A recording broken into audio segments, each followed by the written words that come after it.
निबोस पास करना इजी है। हम समझते हैं कि ये बहुत टफ है और हम सोचते हैं हम पास नहीं कर सकते हैं। तो आज मैं अब्दुल अहाद हमारे देखा जाए तो एक बहुत यंग स्टूडेंट हैं और इन्होंने निबोस क्लियर किया। IG1 फर्स्ट टाइम में ही 58 मार्क्स पे लेकर आए हैं। तो आज हम इनसे बात करेंगे कि कैसे इजीली हम निबोस को क्रैक कर सकते हैं। सबसे पहले कॉन्ग्रेचुलेशन अब्दुल, ये आपकी निबोस सर्टिफिकेट देखिए, बहुत अच्छे से अब्दुल अहाद लिखा हुआ है। इतनी मेहनत और डेली के वर्क प्रेशर्स को झेलते हुए बिना छुट्टी लिए हुए इन्होंने इस सर्टिफिकेशंस को इजीली क्रैक किया है। तो आज हम इनके बारे में जानेंगे और इनसे कुछ टिप्स लेंगे कि क्या निबोस क्लियर करना बहुत हार्ड है या इजी है। ओके अब्दुल, अपने बारे में बताइए कि आपकी क्वालिफिकेशंस क्या है, कहाँ से बिलोंग करते हैं और कितने सालों का एक्सपीरियंस है और कहाँ काम कर रहे हैं। ओके मैम, सो एक्चुअली मेरा नाम अब्दुल अहाद है। फिलहाल के लिए मैं एक्जॉटिक इनोवेशन से कंपनी है, so based on interior design का कंपनी है, उसमें काम कर रहे हैं as a safety officer. Exotic में इंटीरियर डिजाइनर्स की कंपनी में एज ए सेफ्टी ऑफिसर आप काम कर रहे हैं। क्वालिफिकेशन क्या है आपकी? हमने पूरा मतलब यहीं से पढ़ा हुआ, बैंगलोर से पढ़ा हुआ है और बैंगलोर में हमारा मतलब प्रदेश वगैरह है। सो SSC वगैरह हम लोग मतलब आनेकल में एक जगह है, गवर्नमेंट स्कूल है, गवर्नमेंट स्कूल में हमने पढ़ाई किया हुआ है। अच्छा, गवर्नमेंट स्कूल में पढ़ाई की है, मींस अपनी लैंग्वेज में आपने पढ़ाई की है, ऐसी बहुत हाई फाई इंग्लिश नहीं है ऐसा कुछ नहीं। देन उसके बाद सेकेंड PUC भी हमने गवर्नमेंट स्कूल में क्लियर किया है। अच्छा, उसके बाद डिप्लोमा किया था। डिप्लोमा करने के बाद डिप्लोमा कौन से ब्रांच में किया आपने? एक्चुअली डिप्लोमा हम लोग संस्कृत से किया हुआ।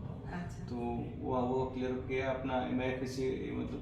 अच्छा, okay okay, fire and safety diploma आपने किया था। हाँ, तो एक साल का कोर्स था वो। तो एक साल का कोर्स क्लियर करके फिर एयरोनॉटिकल एंड मरीन सेफ्टी भी किया वहीं से। उसके बाद IOSP सर्टिफिकेट वहीं से क्लियर किया मैंने। फिर उसके बाद मतलब उसमें दोस्त वगैरह थे और हमारा जो कंपनी के मैनेजर है वो भी रेफर किए कि मतलब जो भी डिवोर्स वगैरह कोर्स वगैरह करना है तो इनकेस फ्यूचर में भी तो इंस्टीट्यूट का नाम वगैरह बोलेंगे। STS सेफ अकेडमी से इंस्टीट्यूट है जहाँ पे आप जाओगे तो आपको बेहतर मतलब आपको सपोर्ट मिलेगा। जो भी आप लोग स्टडीज वगैरह करते हो वो आपको बहुत अच्छा सपोर्ट वगैरह मिलेगा। मतलब आपके सीनियर्स ने आपको सपोर्ट किया कि अगर तुम निबोस करने का प्लानिंग कर रहे हो तो 3 years में जाओ। पढ़ाने में काफी अच्छा सपोर्ट देते हैं और काफी अच्छे ट्यूटोरियल्स रहते हैं। Yes madam.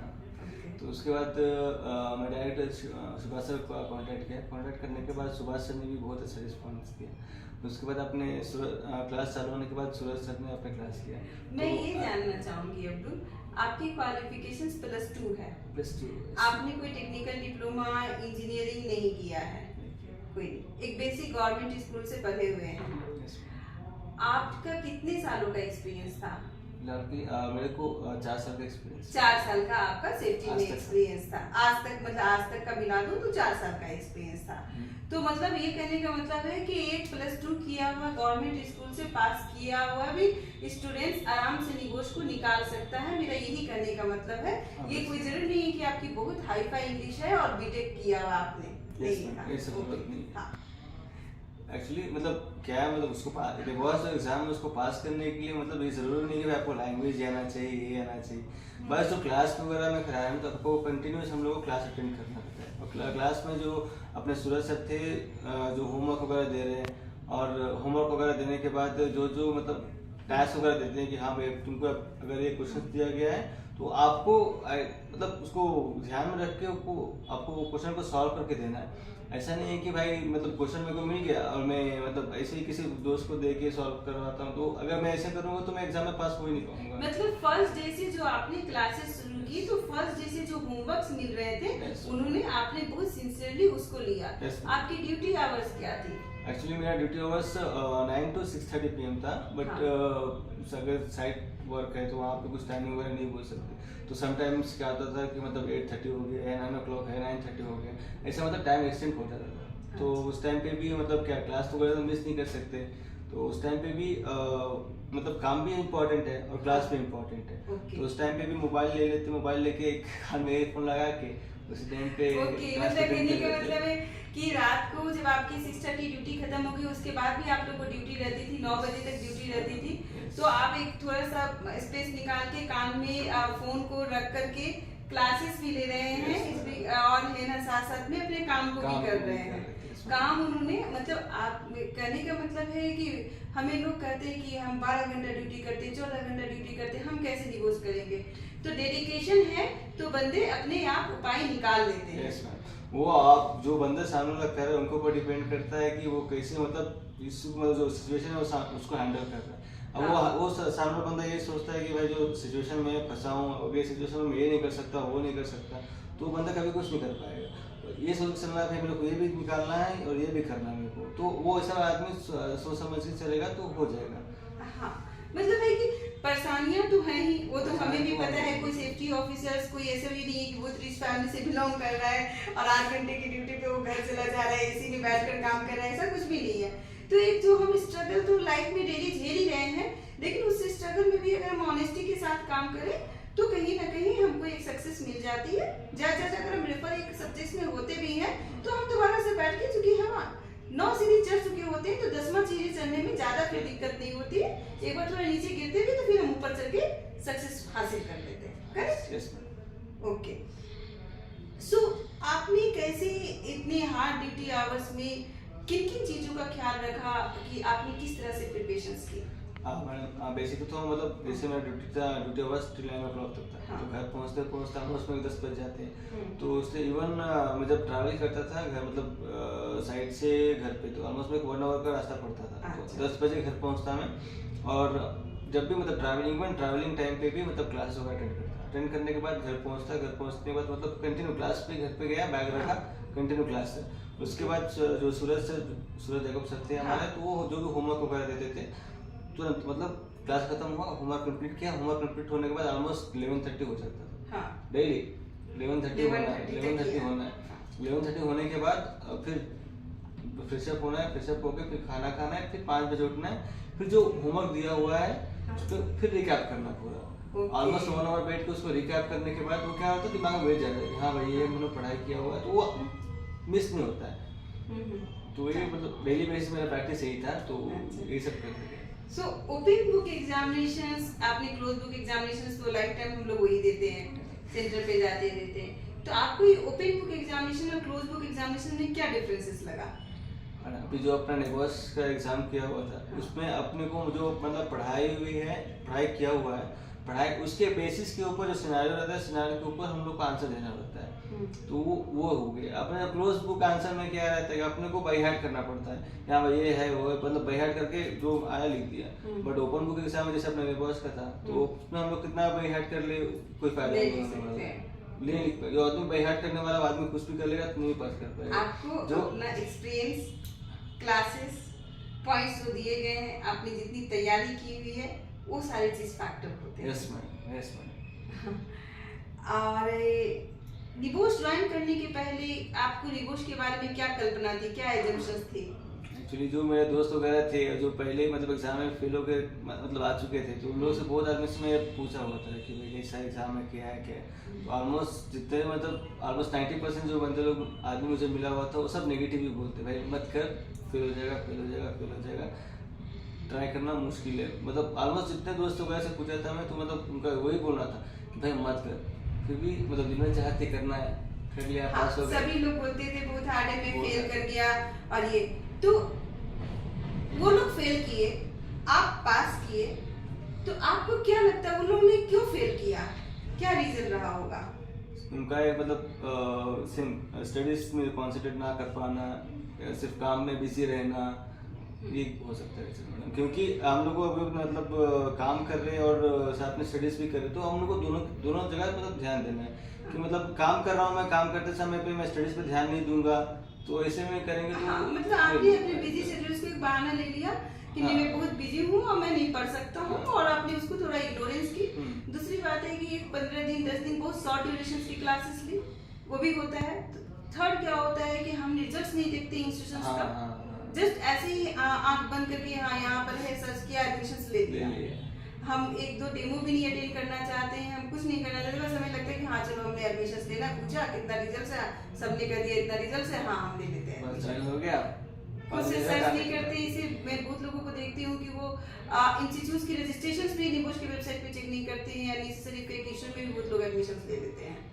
तो वो सब चीज़ को अवॉइड करना चाहिए। इंस्टीट्यूट के रिजल्ट देखने चाहिए, एक तो डेमो क्लासेस अटेंड करनी चाहिए, चीज़ों को समझना चाहिए, देखना चाहिए कि हाँ क्या उनकी जो लैंग्वेज है वो मुझे समझ में आ रही है कि नहीं आ रही है। तो बहुत तरह की चीज़ें होती हैं। तो मैं जस्ट एक और क्वेश्चन आपसे पूछना चाहती हूँ कि आपके हिसाब से सिनेरियो क्या है? मेरे हिसाब से मतलब मतलब सिनेरियो का मतलब क्या? अगर कोई जनरल बंदा से आप बोल रहे हैं कि मैं ओपन बुक एग्जामिनेशन देना चाह रहा हूँ, सिनेरियो बेस्ड एग्जामिनेशन होता है, वो पूछते हैं क्या सिनेरियो बेस्ड एग्जामिनेशन होता है? सुबह से मतलब हमारा सुबह से नहीं सिखाया था मेरे को हाँ। कि समझो सिनेरियो क्या है, लड़की है। हाँ। और क्वेश्चंस क्या है, और लड़का है। हाँ। तो मतलब क्वेश्चन को अपने को लड़की को मतलब जो एग्जैक्ट जो अच्छा जो क्वेश्चन रहेगा, हाँ। उसको हिसाब से हम लोग को सिनेरियो में उसका आंसर ढूंढना है। और अपना जो मतलब क्लास में जो सीखा हुआ है उसको अप्लाई करके हम लोग को आंसर लिखना है। ऐसा नहीं मतलब क्वेश्चन वहाँ पे लिखा हुआ है कुछ और हमने आंसर कुछ और लिख रहा है। हाँ, मतलब आपको वो टारगेट करना है कि हाँ हमने यहाँ पे इस चीज को ही पकड़ना है और यहाँ से ही लिखना है। Yes, वो काफी एग्जांपल्स देते रहते हैं, हम भी सुनते हैं, काफी फनी एग्जांपल्स भी देते हैं, तो एक एंटरटेनमेंट का माहौल क्लासेस में बना रहता है। Yes, वो मैं देखती हूँ। और तो what are the steps you have followed? अगर एक क्रमबद्ध स्टेप्स कहा जाए ऑर्गेनाइज्ड वे में कि क्लासेस की, होमवर्क किया, फिर कैसे कैसे आपने तैयारी की, एक स्टेप वाइज बता सकते हैं? जैसे पहले आपने क्लासेस ज्वाइन की, क्लास किया, डेली का होमवर्क किया, टास्क किया, फिर और कैसे कैसे? जैसे अपना क्लास चालू होता है 8 बजे है ना। हाँ। 8 बजे क्लास ज्वाइन किया, 8 बजे क्लास ज्वाइन होने के बाद 10:30 को अपना क्लास क्लोज होता है। 10:30 क्लास क्लोज होने के बाद इमीडिएटली जो होमवर्क दिया जाता था, होमवर्क को खत्म करने के बाद होमवर्क खत्म कर लो, तो होमवर्क खत्म करने के बाद फिर मतलब फ्रेशअप होकर खाना खा के सो जाते हैं। और उसके बाद उसको मतलब कुछ ध्यान नहीं देते। फिर सुबह 5:30 या 5 बजे फिर सुबह उठ के जो हम लोग ने रात को किया हुआ है, मतलब रात को हम लोग क्या प्रैक्टिस किए, तो उसको वापस रिकैप करना। तो रिकैप करने के बाद क्या होता है, मतलब जो भी हम लोग ने मतलब प्रैक्टिस किया हुआ था, स्टेप्स जो फॉलो किया, अपने के दिमाग में मतलब बैठ जाता है। तो नेक्स्ट मतलब अगली बार हम लोग को जब भी मतलब उसको पॉइंट को जब हाईलाइट किया जाता है तो मतलब दिमाग में रहता है कि हाँ भाई ये मतलब पढ़ाया गया था, ये जो पॉइंट्स वगैरह था, तो आराम से मतलब दिमाग में बैठ जाता है, तो आराम से हम लोग उसको क्लियर कर सकते हैं। उसके बाद मॉक के बारे में क्या कहेंगे? मॉक कैसे किया आपने? मॉक टेस्ट तो मतलब बहुत इजी था मैडम। मॉक टेस्ट इजी था।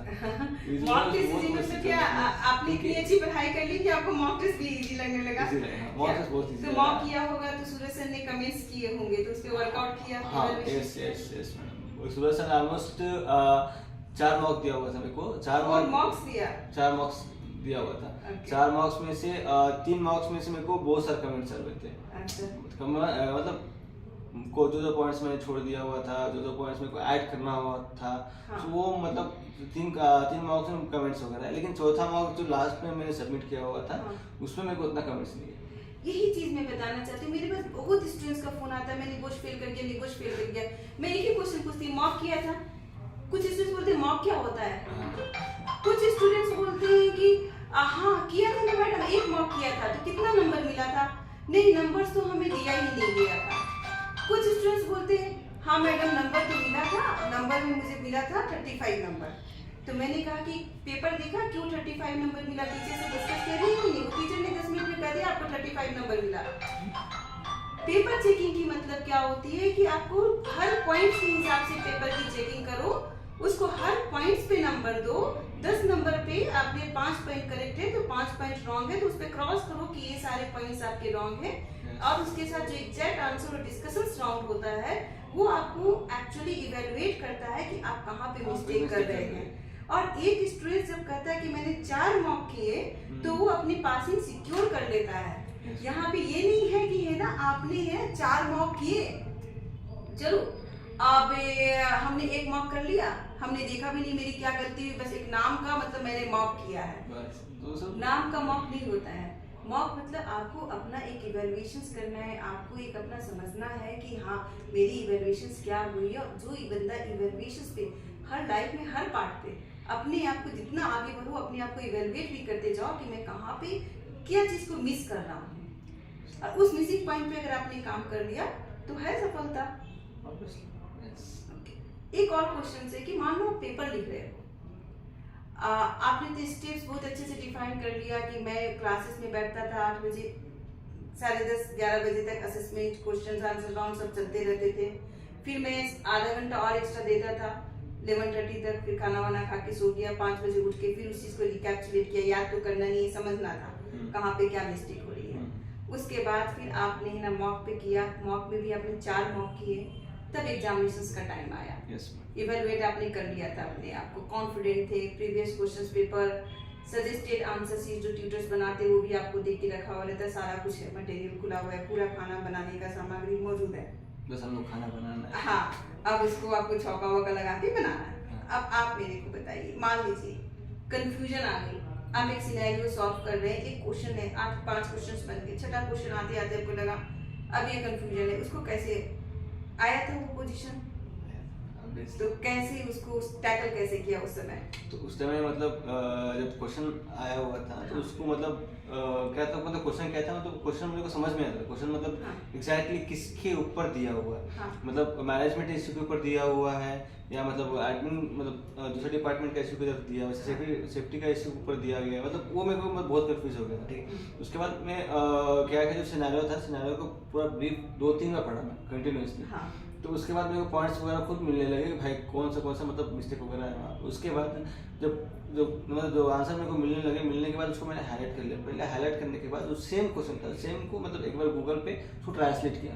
अच्छा, ट्रांसलेट करने के बाद और अच्छे से मेरे को समझ में आया। कभी कभी होता है कि हम क्वेश्चन स्टक कर जाते हैं, स्टक करके फिर हमें लगता है कि इसमें क्या करें, एक छोटा सा 1 या 2 वर्ड क्वेश्चन में ऐसा रहता है जो क्वेश्चन को घुमा देता है।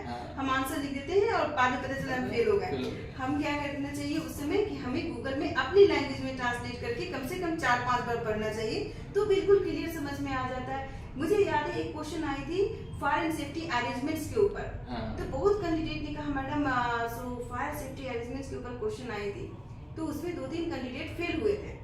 तो उन्होंने कहा कि चलो मैम पेपर आप देख लो, मैं तो फेल हो गया, अब मुझे सजेस्ट कर लो, इतना अच्छा पेपर लिखने के बाद फेल क्यों होगा मैं। तो मैंने कहा था, वही पूछा मॉक किया था, नहीं मैडम मॉक नहीं हो पाई थी, मेरा बहुत बिजी साइड था, ये था। मैंने कहा चलो ठीक है, तो मैंने देखा उसके नीचे लिखा था positive aspects in the scenario based on the scenario, कि उनका क्या अरेंजमेंट्स का पॉजिटिवनेस क्या था। वो लोग ने क्या किया कि ग्रुप में बुक्स में गए, फायर एंड सेफ्टी अरेंजमेंट्स के जितने पॉइंट्स होते हैं कि क्या क्या होना चाहिए, फायर एग्जिट पॉइंट होना चाहिए, it should be like that, उन्होंने पूरा लिख दिया।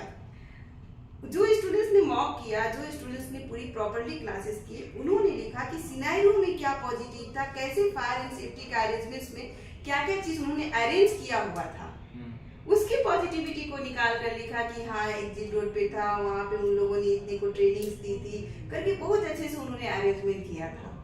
तो वो है कि हम क्वेश्चंस को कितनी बार पढ़ते हैं, अगर हम कंफ्यूजन में हैं तो कम से कम 10 बार पढ़ के हिंदी में या इंग्लिश में या आपकी जो भी कन्नड़ लैंग्वेज है, तमिल लैंग्वेज में, उसमें ट्रांसलेट करके उसको समझ लो। मातृभाषा एक अपना रहता है और वहाँ पे ये डाउट डेफिनेटली क्लियर हो जाता है। तो एक और क्वेश्चन पूछूंगी, बहुत लोग फोन करते हैं, आज आपके सामने भी मेरे पास एक फोन आया कि आप सुन रहे होंगे कि आपका फोन स्पीकर पे है क्या। अब आप बताइए, मेरे एक और दोस्त थे, बाहर रहते हैं और उनको निबोश पास करना है, आप क्या हेल्प करेंगे क्या? आपके सामने ही फोन आया। तो इन लोगों के लिए क्या अच्छा, बंदा पढ़ा लिखा था, मैंने पूछा कि इनकी क्वालिफिकेशंस क्या है, तो उन्होंने कहा कि 7-8 साल से काम कर रहे हैं और बीटेक किए हुए हैं, ऐसे ही पढ़े लिखे रहते हैं। तो क्या कहने का मतलब है, क्या इतना हार्ड है निबोश कि वो हेल्प से पास होता है, और क्या ये पॉसिबल है? ऐसा कुछ हार्ड नहीं है, आराम से पास कर सकते, बस सामने वाले के दिल में रहना चाहिए कि हाँ मैं पास करना चाहता हूँ एग्जाम। हाँ। जब तक आपकी में हमारे दिल में नहीं रहेगा भाई मैं एग्जाम पास करना चाहता हूँ, तब तक मैं पास नहीं कर पाऊंगा। बिल्कुल किसी का हेल्प ना लें, खुद से करें, कोई माल प्रैक्टिस नोटिस नहीं, कुछ नहीं, आराम से निबोश निकलता है एक अच्छे इंस्टीट्यूट में जहाँ रिजल्ट्स आते हैं। वेबसाइट जाकर इंस्टीट्यूशंस का रिजल्ट चेक कीजिए, वो बहुत जरूरी है।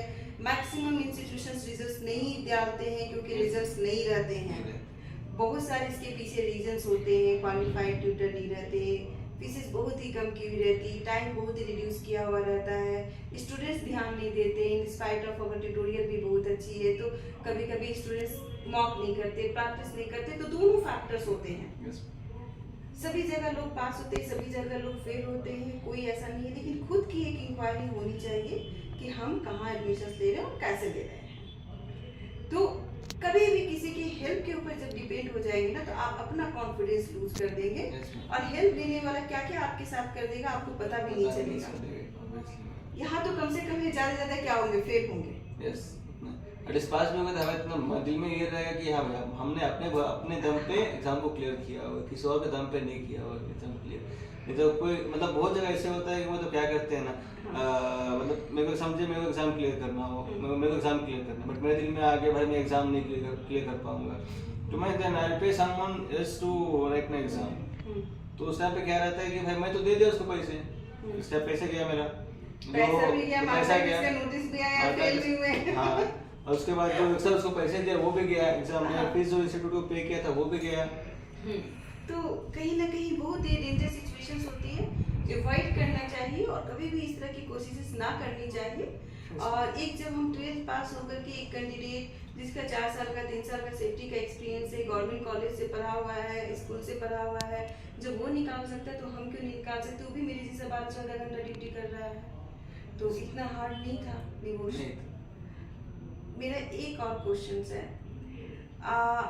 आप जो अपने कलीग्स हैं, सेफ्टी ऑफिसर से जो इस कोर्स को करना चाहते हैं, निबोश में ऐसा क्या है कि जिसको देखो एक सेफ्टी प्रोफेशनल निबोश करना चाहता है, इन स्पाइट ऑफ बहुत रिमर्स निबोश के बारे में, फिर भी आज मेरे पास डेली 50 कॉल आते हैं। हम किसी को नहीं बोलते कि आप निबोश करो, हमारे पास कॉल आते हैं।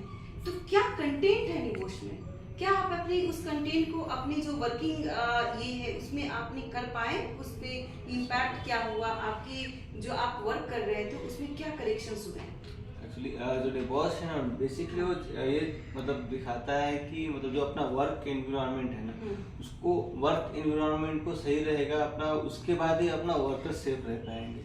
अगर हम लोग मतलब वर्कर्स के ऐसे एक्ट के ऊपर ध्यान दे रहे, पीपीएस वगैरह पे ध्यान दे रहे सिर्फ, तो वो that is not thing. If work environment मतलब बराबर नहीं है, देन हाउ द लेबर्स और द वर्कर्स और the staff who are working there, they will not be in safe conditions. जो एनवायरनमेंट वगैरह रहेगा वो अगर सेफ कंडीशन में रहेगा then they will be in safe conditions. उसके बाद मतलब वो जो लेबर्स रहता है वो बेसिकली सिखाता है कि मतलब काम में जो क्या क्या मतलब रिस्क इन्वॉल्व हो सकते हैं, जो हाइट मतलब जो रिस्क वगैरह जो हाइट रहते हैं मतलब उसको हम लोग क्लियरली विजिबल नहीं होता है, आइडेंटिफाई नहीं कर पाते हैं, तो उसको मतलब आसानी से समझने के ये करता है। तो आपके वर्क में कुछ पॉजिटिवनेस, जैसे आप पहले जो स्टाइल से काम कर रहे थे, कुछ करेक्शंस और हुए निबोश करने के बाद? बहुत बहुत ज्यादा हुआ।